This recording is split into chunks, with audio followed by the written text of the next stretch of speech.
A counting number is divisible by 20 if the number formed by its last two digits is divisible by 20. That is, if the last two digits are either 00, 20, 40, 60, or 80. Explain why, using words or pictures, that this divisibility test is valid.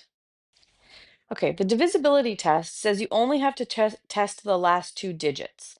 So let's think about why you wouldn't have to test any digit bigger than that, which would be hundreds, thousands, etc. So hundreds,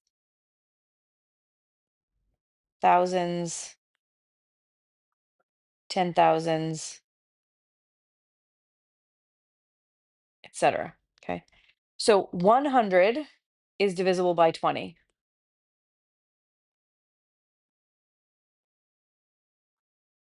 So any number of hundreds would be divisible by 20 because you can take each set of 100 and divide it by 20.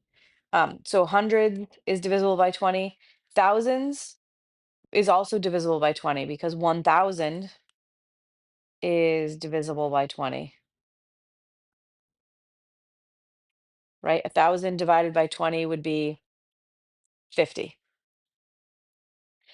So that means any number of thousands would also be divisible by 20 because for each set of 1,000, you can divide it by 20 and get 50. So if you had 3,000, you can divide 1,000 by 20 and we'll do that 3 times.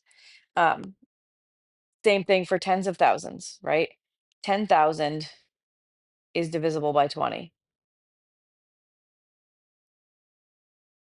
right? It's going to be 500. 10,000 divided by 20 is 500. So that means any number of 10,000s would also be divisible by 20. And this is etc., right? Any place value larger, hundreds or larger is already divisible by 20. So that means you only have to check the tens place and the ones place, which is why we check the last two digits.